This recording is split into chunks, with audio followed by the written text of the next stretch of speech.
Hello students, कैसे हैं आप सब। आज हम अपना 14वां लेसन भारत राष्ट्रीय स्वतंत्रता आंदोलन 1919 से लेकर 1947 तक हम पढ़ेंगे, जिसे हम गांधी युग भी कहते हैं। और इसी के अंदर हमारे जो गांधी जी ने 3 प्रमुख आंदोलन चलाए थे, असहयोग आंदोलन, सविनय अवज्ञा आंदोलन और भारत छोड़ो आंदोलन। इन तीनों आंदोलनों के बारे में पढ़ेंगे। जो मोस्ट इम्पोर्टेंट क्वेश्चन है, इनमें से कोई भी टॉपिक आ सकता है या तीनों ही आ सकते हैं इकट्ठे होके पेपर के अंदर। तो उसी के बारे में हम पढ़ेंगे कि गांधी जी के बारे में। पहले हम गांधी जी के बारे में थोड़ा सा जान लेते हैं कि गांधी जी कौन थे। कि गांधी जी का पूरा नाम मोहनदास करमचंद गांधी था। उनका जन्म 2 अक्टूबर 1869 ईस्वी को काठियावाड़ के गुजरात जिले के पोरबंदर नामक स्थान पर हुआ और उनके पिता करमचंद गांधी राजकोट रियासत के दीवान थे। उनकी मां पुतलीबाई धार्मिक विचारों की महिला थी। शुरुआती शिक्षा को पूरा होते ही केवल 13 वर्ष की आयु में उनका विवाह कस्तूरबा गांधी से कर दिया गया। कस्तूरबा जी से कर दिया गया। और भारत में स्नातक की शिक्षा प्राप्त करने के बाद वे बैरिस्टर की शिक्षा प्राप्त करने के लिए 1888 ईस्वी में इंग्लैंड चले गए। इंग्लैंड जाने से पहले उन्होंने अपनी माता को शराब, शबाब और मांस का सेवन न करने का वचन दिया, जिसका उन्होंने पालन भी किया। और 1891 ईस्वी में इंग्लैंड से लौटने के बाद उन्होंने बम्बई में अपनी वकालत शुरू की, लेकिन बम्बई में वे असफल रहे। बम्बई में उनकी वकालत अच्छी नहीं चली। फिर वह राजकोट लौट आए और यहाँ उनकी मुलाकात एक बड़े व्यापारी दादा अब्दुल्ला से हुई। दादा अब्दुल्ला का दक्षिण अफ्रीका में काफ़ी बड़ा कारोबार था। उनका अपने भाई के साथ व्यापार में झगड़ा चल रहा था। दादा अब्दुल्ला ने अपने भाई के विरुद्ध मुकदमे की पैरवी करने के लिए दक्षिण अफ्रीका जाने का प्रस्ताव गांधी जी के सामने रखा, जिसे गांधी जी ने स्वीकार कर लिया। और दक्षिण अफ्रीका जाने वाले वह पहले भारतीय बैरिस्टर थे। 1893 ईस्वी में इसी मुकदमे के सिलसिले में वे दक्षिण अफ्रीका गए। वहां उन्होंने जब अंग्रेजों को रंग भेद की नीति के आधार पर भारतीयों से बुरा व्यवहार करते देखा तो उनसे रहा नहीं गया और वहां भारतीयों की दशा को सुधारने के लिए भी उन्होंने संघर्ष किए। गांधी जी ने कौन कौन से संघर्ष किए वहां दक्षिण अफ्रीका में। एक तो दक्षिण अफ्रीका में रहने वाले जो भारतीयों की दशा थी उसको सुधारने के लिए उन्होंने आंदोलन किए, क्योंकि वहाँ भारतीयों को होटल में नहीं घुसने दिया जाता था, उन्हें गालियाँ देकर बुलाया जाता था, उन्हें कूली कहा जाता था। वे सड़कों के किनारे पर बनी पगडंडियों पर नहीं चल सकते थे। उन्हें रेल के पहले डिब्बे और दूसरे श्रेणी के डिब्बे में यात्रा नहीं करने दिया जाता था। भारतीयों को क्लबों में जाने की अनुमति नहीं थी। रात को 9 बजे के बाद वे सड़कों पर नहीं घूम सकते थे। वहां बसने वाले भारतीयों पर 3 पाउंड की दर से मतदान टैक्स भी लगाया जाता था। तो इन्हीं के खिलाफ गांधी जी ने आवाज़ उठाई। गांधी जी का रंग भेद से भी सामना हुआ और मत अधिकार से वंचित करने वाले विधेयक के विरोध भी आंदोलन चलाए। पोल टैक्स और विवाह संबंधी निर्णय और सत्याग्रह भी गांधी जी ने दक्षिण अफ्रीका में चलाए। इसके बाद फिर गांधी जी का भारतीय राजनीति में प्रवेश हुआ कि दक्षिण अफ्रीका में किए गए सफल सत्याग्रह के प्रयोग ने भारत में गांधी जी को लोकप्रिय बना दिया था। उनका नाम भारत में पढ़े लिखे लोगों से लेकर अनपढ़ देहातियों तक की जुबान पर था। इसीलिए जब जनवरी 1915 में वे भारत लौटे तो जनता ने गर्मजोशी से उनका स्वागत किया। हरिद्वार में कुंभ मेले के अवसर पर लोगों का हजूम उनके दर्शनों के लिए उमड़ पड़ा था। गांधी जी ने गोपाल कृष्ण गोखले को अपना राजनीतिक गुरु माना। गोखले ने गांधी जी को किसी भी प्रकार की राजनीतिक गतिविधियों से दूर रहने की सलाह दी। इसीलिए गांधी जी 1 वर्ष तक देश का दौरा करते रहे और अहमदाबाद में उन्होंने सत्याग्रह आश्रम स्थापित किया।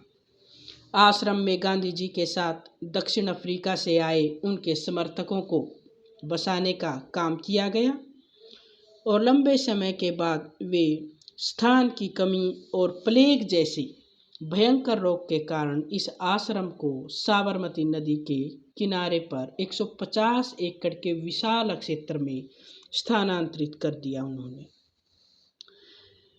उस समय भारत में प्रचलित राजनीतिक विचारधाराओं में गांधी जी की रुचि नहीं थी, इसीलिए उन्होंने 1916 के होम रूल आंदोलन में भाग नहीं लिया। लेकिन धीरे धीरे उन्होंने किसानों और मजदूरों के साथ मिलकर जो आसपास की समस्याएं थी उनके विरुद्ध अपने अस्त्र सत्याग्रह का प्रयोग करना शुरू किया। इनमें उन्हें सफलता भी मिली, जिससे उनकी छवि में और ज़्यादा सुधार हुआ और धीरे धीरे वे भारतीय राजनीति में एक छत्र नेता बन गए। गांधी जी की जो शुरुआती राजनीति थी, उनके जो गतिविधियां थी वो था, उन्होंने कौन से सत्याग्रह किए? चंपारण में सत्याग्रह, खेड़ा किसान विद्रोह, रोल्ट सत्याग्रह किया उन्होंने, और गांधी जी ने अंग्रेजी सरकार के सहयोगी के रूप में भारतीय राजनीति में प्रवेश किया था। पहले विश्व युद्ध में उन्होंने ब्रिटिश सरकार को पूरा सहयोग दिया। 1918 ईस्वी तक उनका ब्रिटिश सरकार की न्यायप्रियता में पूरा विश्वास था।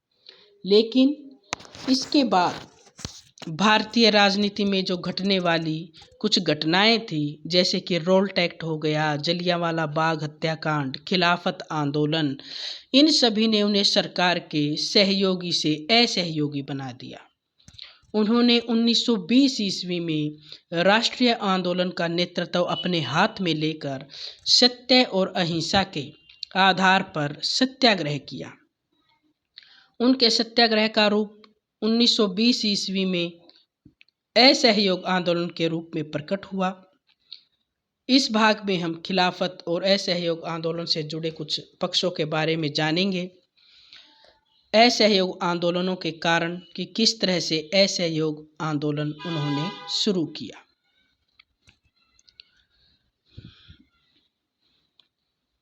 गांधी जी ने अंग्रेजों की नीतियों का विरोध करने के लिए जिस असहयोग का प्रयोग किया, वह सत्याग्रह का ही एक रूप है। उनका विचार था कि अन्याय करने वाला भी अन्याय सहने वाले के सहयोग के बिना अत्याचार नहीं कर सकता। इसीलिए गांधी जी ने जनसाधारण से असहयोग करने की अपील की। हालांकि असहयोग का विचार गांधी जी की मौलिक देन नहीं थी, उनसे पहले भी अनेक राजनीतिक विचारकों ने इस बारे में सोचा था, लेकिन राजनीतिक संघर्ष के एक साधन के रूप में इसका सबसे पहला प्रयोग गांधी जी ने ही किया। ब्रिटिश सरकार ने पहले विश्व युद्ध में भारतीय जनता को उत्तरदायी शासन की स्थापना का आश्वासन दिया था, लेकिन युद्ध की समाप्ति के बाद सरकार ने भारत में बढ़ती हुई राष्ट्रीय चेतना की धारा को कुचलने के लिए एक के बाद एक कई गलतियां की, जिसके कारण गांधी जी को असहयोग आंदोलन छेड़ने का निर्णय लेना पड़ा। असहयोग आंदोलन के शुरू होने के जो कारण थे, उनमें पहला है प्रथम विश्व युद्ध के प्रभाव। प्रथम विश्व युद्ध के समय ब्रिटिश सरकार ने भारतीय जनता का सहयोग प्राप्त करने के लिए यह घोषणा की थी कि युद्ध का उद्देश्य संसार में प्रजातंत्र को सुरक्षित बनाना और प्रत्येक देश को आत्मनिर्णय लेने का अधिकार दिलाना है। गांधी जी ने स्वयं 1922 में इस बात को स्वीकार करते हुए कहा था कि साम्राज्य की सेवा करने में ये तमाम प्रयत्न मैंने इस विश्वास के साथ किए थे कि इस प्रकार की सेवाओं के द्वारा मैं अपने देशवासियों के लिए पूर्ण समानता का अधिकार प्राप्त कर लूँगा। युद्ध में बड़ी संख्या में भारतीयों को अलग अलग मोर्चों पर लड़ने के लिए भेजा गया था। युद्ध के दौरान प्रत्येक परिवार से 2-2, 3-3 सदस्यों को अनिवार्य रूप से सेना में भर्ती किया गया था, जिससे ब्रिटिश सेना की संख्या बढ़कर 12,50,000 हो गई थी। युद्ध ऋण के रूप में करोड़ों रुपया सरकार को दिया था। युद्ध में 12,78,00,000 पाउंड धनराशि ब्रिटिश भारत और 21 लाख पाउंड राशि देशी राज्यों ने खर्च की थी। युद्ध के कारण भारत का कर्ज 411 करोड़ रुपए से बढ़कर 781 करोड़ रुपए हो गया था। तो ये था एक कारण असहयोग आंदोलन का। और दूसरा कारण था 1917 ईस्वी की रूसी क्रांति। असहयोग आंदोलन शुरू करने के कुछ ही तत्कालीन अंतर्राष्ट्रीय घटनाओं ने भी अपना योगदान दिया। 1917 ईस्वी की रूसी क्रांति एक ऐसी घटना थी जिसने भारतीयों को साम्राज्यवाद के विरुद्ध उकसाया। क्रांति से जनता ने यह सबक सीखा कि किस प्रकार आम जनता अपनी शक्ति और साहस के आधार पर अपने अधिकारों को प्राप्त कर सकती है। क्रांति ने भारतीयों में स्वतंत्रता प्राप्त करने की प्रेरणा भरी। क्रांति ने राष्ट्रों के आत्मनिर्णय के पक्ष को इस प्रकार उजागर किया कि साम्राज्यवादी शक्तियां यह सोचने पर मजबूर हो गई कि किस प्रकार के उपाय ढूंढे जाएं जिससे कि साम्राज्यवाद को बचाया जा सके। अगला कारण था असहयोग आंदोलन का सरकार का दमन चक्र। ब्रिटिश सरकार जहां एक तरफ राजनीतिक सुधारों का आश्वासन दे रही थी, वहीं दूसरी तरफ वह देश में बढ़ती राष्ट्रीयता की भावना को कुचल देना चाहती थी। सरकार ने राष्ट्रीयता की भावना को कुचलने के लिए दमन का सहारा लिया। सरकार ने प्रेस अधिनियम और राजद्रोहात्मक अधिनियम पास करके राष्ट्रवादी भावनाओं पर अंकुश लगाने की कोशिश की। इस प्रकार सरकार के दमन चक्र के रवैये ने जनता में असंतोष बढ़ा दिया। अगला कारण है रोल्ट एक्ट 1919, जिसे काला कानून की भी संज्ञा दी गई है, काला कानून कहा गया है। इस रोल्ट एक्ट के अनुसार किसी भी भारतीय को केवल शक के आधार पर गिरफ्तार कर लिया जाता था और उसकी कोई भी सुनवाई नहीं होती थी, सीधे उसको जेल भेज दिया जाता था। ये कारण भी रहा। अगला था फिर जलियांवाला बाग हत्याकांड। कि रोल्ट एक्ट के विरुद्ध सत्याग्रह की घोषणा का पंजाब में सबसे अधिक जोश था, क्योंकि पहले विश्व युद्ध के दौरान पंजाब का सबसे अधिक शोषण हुआ था और डॉक्टर सत्यपाल और डॉक्टर सैफुद्दीन किचलू के नेतृत्व में हिंदुओं और मुसलमानों ने एक संयुक्त जुलूस निकाला। 10 अप्रैल को डिप्टी कमिश्नर ने दोनों लोकप्रिय नेताओं डॉक्टर सत्यपाल तथा डॉक्टर सैफुद्दीन किचलू को गिरफ्तार कर लिया गया। उन्हें हिमाचल की धर्मशाला में भेज दिया गया और इस घटना से अमृतसर के लोगों में उत्तेजना फैल गई और लोगों ने हड़ताल कर दी। जुलूस निकालकर अपने नेताओं की रिहाई के लिए जिला मजिस्ट्रेट की कोठी की तरफ लोग बढ़े। हंटर कमेटी की रिपोर्ट से ये पता चलता है कि भीड़ के पास कोई भी हथियार नहीं थे और भीड़ ने रास्ते में कोई छेड़छाड़ नहीं की। जब यह शांतिपूर्वक जो जुलूस था वो रेलवे पुल के पास पहुंचा तो सैनिक अधिकारियों ने जुलूस का रास्ता रोक लिया और लोगों को वापस जाने के लिए कहा। लेकिन जब लोगों ने आगे बढ़ने की जिद की तो पुलिस ने भीड़ पर गोली चला दी, जिससे कई लोग मारे गए और अनेक घायल हुए। इससे शांतिपूर्ण भीड़ उत्तेजित हो गई और भीड़ ने पुलिस पर पथराव किया और तोड़फोड़ करनी शुरू कर दी। रेलवे स्टेशन, टाउन हॉल आदि स्थानों पर अंग्रेजों से मारपीट की और भवनों को नुकसान पहुंचाया। सेना ने भीड़ पर दोबारा से गोलियां चलाई, जिसके कारण उत्तेजित भीड़ अंग्रेजों को मारकर बदला लेने लगी। डायर ने 12 अप्रैल को अनेक लोगों को बंदी बना लिया और शहर में सभाएं आयोजित करने और जुलूस निकालने पर पाबंदी लगा दी। लेकिन जनता को इस संबंध में कोई भी जानकारी नहीं थी। 13 अप्रैल 1919 ईस्वी को सरकारी दमन और कूटनीति की निंदा करने और डॉक्टर किचलू और डॉक्टर सत्यपाल की रिहाई की मांग करने के लिए अमृतसर से जलियांवाला बाग में 20,000 लोगों की भीड़ इकट्ठा हुई। हालांकि उसी दिन जनरल डायर ने सभा को गैरकानूनी घोषित कर दिया था, लेकिन जनरल डायर ने सभा पर पाबंदी लगाने की सूचना नगर में नहीं प्रसारित की थी, फैलाई नहीं थी, उनको सूचना नहीं थी लोगों को। बाग एक खुला स्थान था जो 3 तरफ से ऊंची दीवारों से घिरा हुआ था। इसमें प्रवेश और निकलने के लिए केवल 7.5 फुट चौड़ा संकरा रास्ता था। जब सभा की कार्यवाही शांतिपूर्ण ढंग से चल रही थी तो जनरल डायर 100 भारतीय और 50 यूरोपीय सैनिकों के साथ सभा स्थल पर पहुंचा और उसने बख्तरबंद गाड़ियों और मशीन गनों को द्वारा निकासी द्वार पर को रोककर इकट्ठे हुए लोगों को 3 मिनट में तितर बितर होने का आदेश दे दिया। इस प्रकार सारे देश के लोग तितर बितर करने का आदेश दे दिया, जिससे लोगों में भगदड़ मच गई और भगदड़ मचने के कारण लोग एक दूसरे के पैरों के नीचे आए और कुछ वहाँ जो कुआं था उसके अंदर कूद गए। तो इससे ये हुआ कि उसमें बहुत सारे लोग मारे गए और इस सारे देश के लोग इसीलिए सारे देश के लोग ब्रिटिश साम्राज्य के विरुद्ध उठ खड़े हुए। अगला है इसमें असहयोग आंदोलन के कारण में हंटर कमेटी की रिपोर्ट।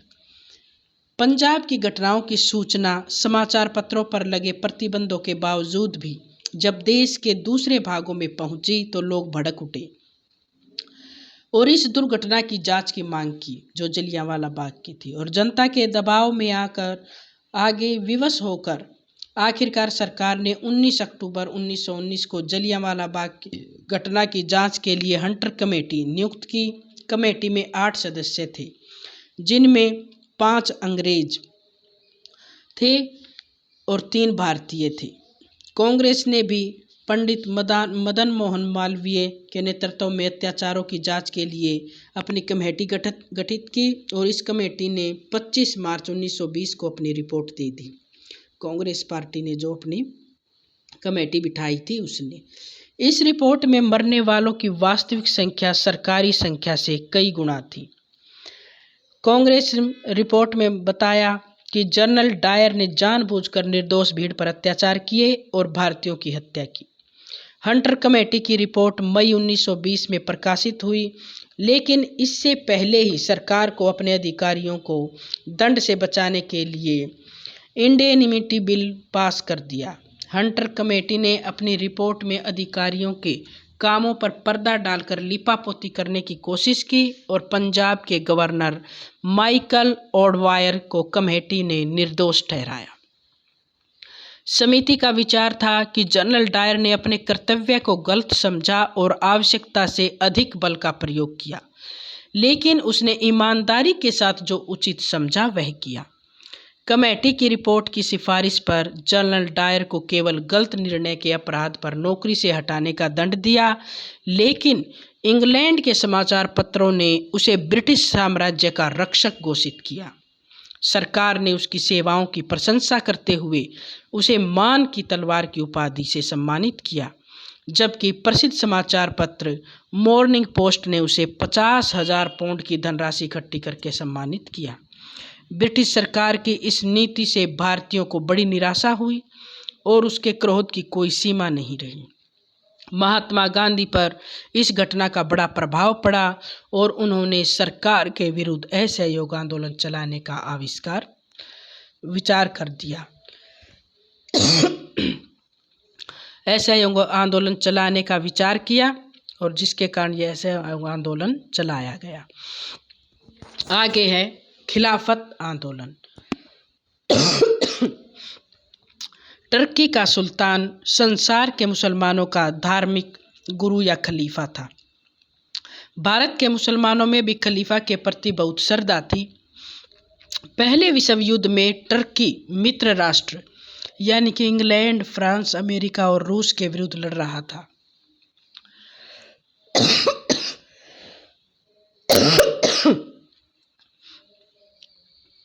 मुसलमानों को इस बात की चिंता थी कि यदि टर्की युद्ध में हार गया तो इंग्लैंड टर्की साम्राज्य को टुकड़ों में बांट देगा और खलीफा की सारी शक्तियां नष्ट हो जाएंगी। इन सभी आशंका के कारण भारत के मुसलमान पहले विश्व युद्ध में इंग्लैंड को सहायता देने पर हिचकिचा रहे थे। युद्ध में भारतीय मुसलमानों का सहयोग प्राप्त करना भी जरूरी था। इसीलिए ब्रिटिश प्रधानमंत्री लॉर्ड जॉर्ज ने भारत के मुसलमानों को यह वचन दिया कि वे युद्ध के समाप्त होने के बाद इंग्लैंड टर्की के विरुद्ध बदले की भावना से काम नहीं लेगा और टर्की साम्राज्य को टुकड़ों में नहीं बांटेगा और खलीफा को वो कुछ भी नहीं कहेगा। ब्रिटिश प्रधानमंत्री के इस आश्वासन पर भारतीय मुसलमानों ने सरकार को बढ़ चढ़कर सहयोग दिया, लेकिन युद्ध की समाप्ति के बाद अंग्रेजी सरकार अपने वादे से मुकर गई और उसने टर्की साम्राज्य का विघटन करने का निश्चय किया। भारतीय मुसलमानों को जब टर्की पर मित्र राष्ट्रों द्वारा अपमानजनक शर्तें स्वीकार करवाने के समाचार मिले तो उनमें अंग्रेजों द्वारा किए गए विश्वासघात से भारी असंतोष फैला। भारतीय मुसलमानों ने मित्र राष्ट्रों के सामने तुर्की के पवित्र स्थलों पर खलीफा का नियंत्रण बनाए रखने, अरब, सीरिया, इराक और फिलिस्तीन पर मुसलमानों का नियंत्रण रहने तथा खलीफा के पास पर्याप्त भूभाग बने रहने देने की मांग की। सितंबर 1919 ईस्वी को लखनऊ में भारतीय मुसलमानों का एक सम्मेलन आयोजित हुआ जिसमें अखिल भारतीय खिलाफत कमेटी का गठन किया गया। एक ये भी कारण था असहयोग आंदोलन का। अब है असहयोग आंदोलन के कार्यक्रम, क्या उनके मूवमेंट थे असहयोग आंदोलन की। गांधी जी ने कलकत्ता के विशेष अधिवेशन में अपना असहयोग प्रस्ताव पेश करते समय आंदोलन के कार्यक्रम पर प्रकाश डाला। इसके दो स्वरूप थे, एक तो रचनात्मक और दूसरा नकारात्मक। रचनात्मक कार्यक्रम के अंतर्गत शराब का बहिष्कार, हिंदू मुस्लिम एकता पर बल, छुआछूत को दूर करना, स्वदेशी पर बल, 20 लाख चरखों का वितरण, कांग्रेस स्वयंसेवकों की संख्या बढ़ाना, तिलक कोष के अंतर्गत 1 करोड़ की राशि इकट्ठी करना। ये तो थी रचनात्मक। और दूसरा था नकारात्मक। वे कौन कौन से थे? वे थी सरकारी उपाधियों और अवैतनिक पदों का त्याग करना, सरकारी तथा सरकारी अनुदान प्राप्त स्कूलों और कॉलेजों का बहिष्कार करना, सरकारी अदालतों का बहिष्कार करना, सरकारी उत्सवों, कार्यक्रमों और दरबारों में भाग न लेना, विदेशी वस्तुओं का बहिष्कार और स्वदेशी वस्तुओं का प्रयोग करना, मनोनीत सदस्यों द्वारा स्थानीय संस्थाओं से त्यागपत्र दे देना, मेसोपोटामिया के लिए सैनिकों, क्लर्कों और मजदूरों द्वारा अपनी सेवाएं प्रदान न करना, 1919 का जो अधिनियम था उसके अंतर्गत होने वाले चुनावों में भाग न लेना। ये असहयोग आंदोलन के कार्यक्रम थे। और किस तरह से आंदोलन की प्रगति हुई? कांग्रेस ने नागपुर अधिवेशन में भारी बहुमत से असहयोग प्रस्ताव को स्वीकार करके कांग्रेस की बागडोर गांधी जी के हाथों में सौंप दी। उन्होंने लोगों में असहयोग का प्रचार करने और ब्रिटिश शासन का भय निकालने के लिए देशव्यापी दौरा किया। अली भाइयों ने भी पूरे देश का दौरा करके लोगों को संबोधित किया और उन्हें असहयोग आंदोलन में बढ़ चढ़कर भाग लेने की प्रेरणा दी। आंदोलन की प्रगति इस प्रकार हुई कि उपाधियों और अवैतनिक पदों का त्याग। लोगों ने अपने उपाधियों का त्याग किया। जो आंदोलन की शुरुआत गांधी जी द्वारा उन्हें पहले विश्व युद्ध के समय जो केसरे हिंद की उपाधि मिली थी उसको वापस लौटा दिया, अन्य पदकों को भी वापस लौटाया और सेठ जमनलाल बजाज ने अपनी राय बहादुर की उपाधि लौटा दी। रविंद्रनाथ टैगोर अपना नाइट का सम्मान पहले ही वापस कर चुके थे, तो ये काम उन्होंने किए। दूसरा क्या किया? सरकारी शिक्षण संस्थाओं का बहिष्कार किया कि भाई कोई भी सरकारी नौकरी नहीं करेगा, सरकारी स्कूलों और कॉलेजों में बच्चे नहीं पढ़ेंगे, इनका बहिष्कार करो। तीसरा, सरकारी अदालतों का बहिष्कार और पंचायतों द्वारा न्याय। सरकारी अदालतों में हम अपने मुकदमे लेके नहीं जाएंगे और जो गांव है, गांव की जो पंचायतें हैं वे हमारा निर्णय करेंगी। हिंदू मुस्लिम एकता पर बल दिया गया। विदेशी वस्तुओं का बहिष्कार किया गया कि भाई विदेशी वस्तुएं उसको हम नहीं अपनाएंगे और स्वदेशी को अपनाएंगे।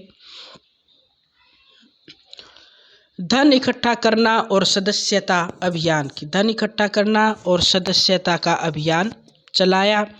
सम्मेलन में आंदोलन को खर्च चलाने के लिए कांग्रेस कार्यकर्ता को धन इकट्ठा करने का निर्देश दिया गया और इस दौरान कांग्रेस कार्यकर्ताओं ने चंदा इकट्ठा करने, सदस्यता बढ़ाने और चरखा बांटने पर जोर दिया। चुनावों का बहिष्कार। 1920 ईस्वी में विधान परिषदों के चुनाव हुए। कांग्रेस के असहयोग आंदोलन के कार्यक्रम में चुनाव बहिष्कार भी शामिल था। आखिरकार कांग्रेस ने चुनाव में भाग नहीं लिया और कई स्थानों पर तो 10% से कम वोट पड़े। प्रिंस ऑफ वेल्स का बहिष्कार किया गया। असहयोग आंदोलन के दौरान इंग्लैंड के सम्राट के पुत्र प्रिंस ऑफ वेल्स के भारत आने की घोषणा की गई। सरकार यह चाहती थी कि उनका स्वागत किया जाए, लेकिन सरकार ने प्रस्ताव पास करके राजकुमार के बहिष्कार का निर्णय लिया। कांग्रेस ने सरकार ये चाहती थी कि प्रिंस का स्वागत किया जाए, लेकिन कांग्रेस ने प्रस्ताव पास करके राजकुमार के बहिष्कार का निर्णय लिया और 17 नवंबर 1921 ईस्वी को जब प्रिंस ऑफ वेल्स भारत आए तो स्थान स्थान पर हड़तालों और जुलूसों ने उनका स्वागत किया। युवराज जहां जहां गए वीरान सड़कों ने उनका स्वागत किया। अनेक विदेशियों को उस दिन व्रत रखना पड़ा क्योंकि होटलों के नौकरों ने भी हड़ताल कर रखी थी। बम्बई में राजकुमार का स्वागत करने वालों और बहिष्कार करने वालों के बीच झगड़ा हो गया। दोनों तरफ से हिंसात्मक साधनों का प्रयोग हुआ। इस कारण हुए पुलिस ने गोलीबारी में 58 व्यक्तियों की मृत्यु हो गई। गांधी जी ने हिंसा पर काबू पाने के लिए 5 दिन का व्रत किया, उपवास कर लिया।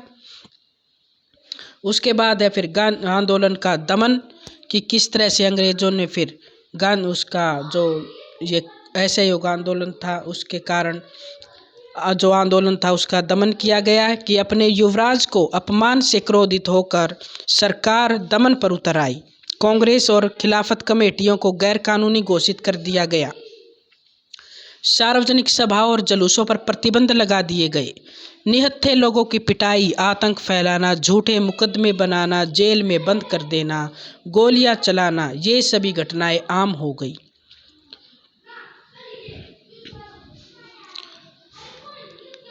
गांधी जी द्वारा वायसराय को दी गई 1 सप्ताह की अवधि भी समाप्त नहीं हुई थी कि उत्तर प्रदेश के गोरखपुर जिले की चोरा चोरी घटना ने सारे राजनीतिक स्थिति को बदल दिया। 5 फरवरी 1922 ईस्वी को 3000 किसानों का एक जुलूस, जिसका नेतृत्व भगवान अहीर कर रहे थे, निकाला जा रहा था और पुलिस ने कुछ कांग्रेसी किसानों के साथ बुरा व्यवहार किया, जिससे जनता की और पुलिस के बीच मुठभेड़ हो गई।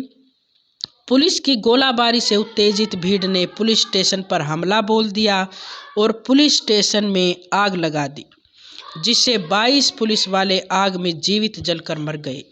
गांधी जी जो कुछ दिन पहले मद्रास में हुई हिंसा से खिन्न थे, तो इस घटना से बहुत दुख हुआ उन्हें और उन्होंने अनुभव किया कि आंदोलन हिंसात्मक रूप ले रहा है।